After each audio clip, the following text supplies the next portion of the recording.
આજે બંધારણ કર્યું મારું થી તો ખુશ થઈ ગયું છે. હું તો તમને બધાને ખબર છે કે આના માટે ખૂબ વિનંતી કરી છે સમાજને.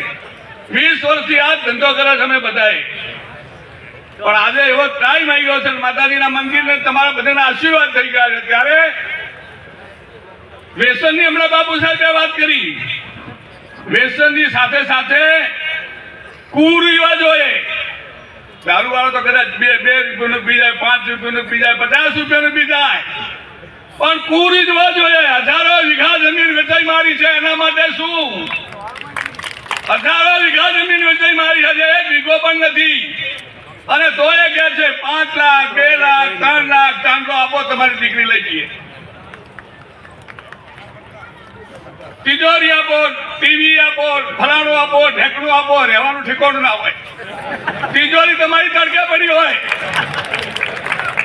હું આપું છું આટલું તમારે આપવું જ પડશે. મારે તમને બધાને વિનંતી કરી, જે આગો હાથ કરે છે લંબાવે છે માગવાનો, એના ત્યાં દીકરી ના અપાય. એ સદાય માગતો મરે. દીકરી બીમાર થાય તો દવાખાને મૂકીને જતો રહે. દીકરીને કઈ પણ તકલીફ હોય તો આપણા ઘરે મૂકીને જતો રહે.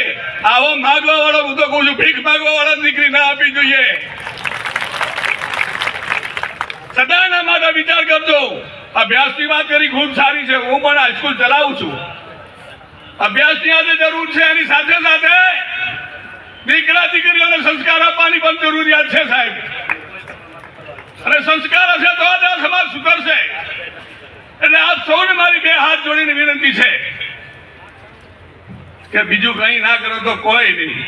સાંજે તમારું પરિવાર સાથે બેસીને જમજો તો એની અંદર બધું જ આવી જશે. ભેગું થઈને જમશો તો પણ બધું આવી જશે. આટલી વાત કરીને હું મારી વાતને વિરામ આપું છું. મારું જે સન્માન કર્યું, અમને બોલાયા, 2 શબ્દ કહેવાની તક આપી, એ બદલ તમામ સમાજનો ખૂબ ખૂબ આભાર માની રહ્યો છું.